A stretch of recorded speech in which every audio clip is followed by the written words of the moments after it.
आपने जो बात कही कि भाई ठीक है, आपने खुल के बात की, बात बिल्कुल सही है कि भाई आगे जाकर के कौन, मोदी जी का तो कोई चैलेंजर बन नहीं सकता। मुझे लगता नहीं कि किसी में इतनी हिम्मत भी और कोई ऐसा सोचता भी होगा। तो सोचता भी होगा तो फिर खाली भी नहीं है। अगर सोचता होता तो भाई जन्नम रसीदम और मोदी मोटे मोटे तौर पे वही जो आप सौरभ कह रहे हैं कि उत्तराधिकारी को लेकर के उसको लेकर उसकी पोजीशनिंग हो रही है। मैं ये भी नहीं कहूंगा कि उत्तराधिकारी ढूंढा जा रहा है, उत्तराधिकारी की पोजीशनिंग हो रही है, पोस्चरिंग हो रही है। उसमें बहुत सारे लोग दावेदार हैं और एक सशक्त दावेदार, क्योंकि संघ की बात नहीं कर रहे हैं, संघ को भी जो है थोड़ा बहुत मतलब योगी आदित्यनाथ में विश्वास है या एक उसमें तालमेल बैठा हुआ है। बाकी लोगों को हिंदुत्व का एक वो है, एक चेहरा है, ये तो तमाम चीजें का उनकी एक इमेज है, एक छवि है, तो उसको मजबूत करने के लिए तो और उम्र उनके साथ है। देखिए लोगों को लगता है कि अगर ये मतलब दो टर्म इनके पूरे हो गए और मान लीजिए कि अभी 27 में फिर जीत जाती है और इन्हीं के चेहरे पर ही चुनाव लड़ा जाएगा, अब तो कोई उसमें शक तो है नहीं कोई। अगर अभी कुछ ना हो जाए इस बीच में, अब से लेकर 27, उम्मीद है अब से लेकर 27 के बीच में, क्या पता सर, क्या पता। नहीं बिल्कुल पक्का। इसी सर आज नहीं, अगर बीजेपी हारने का तय कर ले तो बदल देगी। बात पे शेर निकल रहा है, तो इसी बात पे मौका मिलने पर पलट देती है बाजी। जिंदगी किसी की वफादार नहीं होती। बहुत खूब।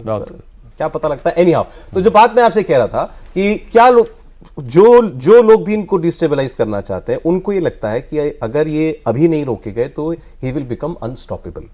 लेकिन देखिए मौका भी है और दस्तूर भी है सौरभ। आप ये देखिए जो वो सुषमा स्वराज ने जो ये शेर पढ़ा था मनमोहन सिंह के बारे में, वो यहाँ के ऊपर भी वो रहता है कि सवाल मतलब रहजनी का नहीं है, काफिला लुटा क्यों, सवाल रहबरी का है कि उत्तर प्रदेश में अयोध्या में चुनाव क्यों हारे और उसका जिम्मेदार कौन। इसका जवाब आज तक कोई नहीं आया है। नहीं, अच्छा मान लीजिए कि सारी अकाउंटेबिलिटी योगी आदित्यनाथ की, जिम्मेदारी योगी आदित्यनाथ की कि यूपी में हार हुई, योगी जिम्मेदार, तो क्या सजा देंगे आप इनको?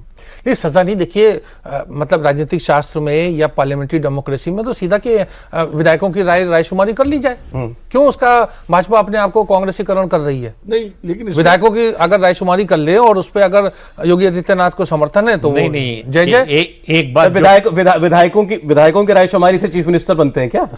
लोकतंत्र यही कहता है ना, लोकतंत्र कहता है। कौन से राज्य में बने आप सर, ये बता दीजिए मुझे। नहीं तो भाजपा चाहे कांग्रेस का हो, भाजपा ही तो पार्टी में। नहीं, ये जो बात रशीद किदवई साहब ने पहले कही ना कि लिपापोती हो रही है, बिल्कुल सही बात है। इसलिए लिपापोती हो रही है कि सबको मालूम है कि कारण क्या है हार का। ये खराब प्रदर्शन जो हुआ है वो किस वजह से हुआ है, उसमें कोई जाना नहीं चाहता। उसमें कोई जाना नहीं चाहता। उससे बचना है तो कुछ तो दिखाने के लिए करना होगा। डबल इंजन था ना जैसा उन्होंने कहा, कौन सा डिरेल हुआ?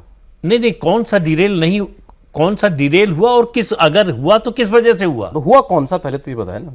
नहीं देखिए, डिरेल अगर एक इंजन होगा, दोनों जुड़े हुए हैं तो दोनों डिरेल होंगे। देखिए तो एक नहीं हो सकता है। नहीं, अगर एक के ऊपर एक गिरेंगे। नहीं, अगर फैक्चुअल उस पर जाए तो आप देखिए कि चलिए अयोध्या क्यों हारे, इन्होंने सवाल किया। बनारस में लीड क्यों कम हो गई इतनी ज्यादा? आप ये बताइए कि गोरखपुर मंडल की ज्यादातर सीटें बीजेपी जीती। अच्छा, वो सही बात है। श्री रविशंकर ने मदद की वहां जाके, उनके हजारों वो गए। पता नहीं, ये मुझे जानकारी नहीं, लेकिन गोरखपुर मंडल की प्रदीप जी कंफर्म करेंगे, ज्यादातर सीटें बीजेपी जीतती है।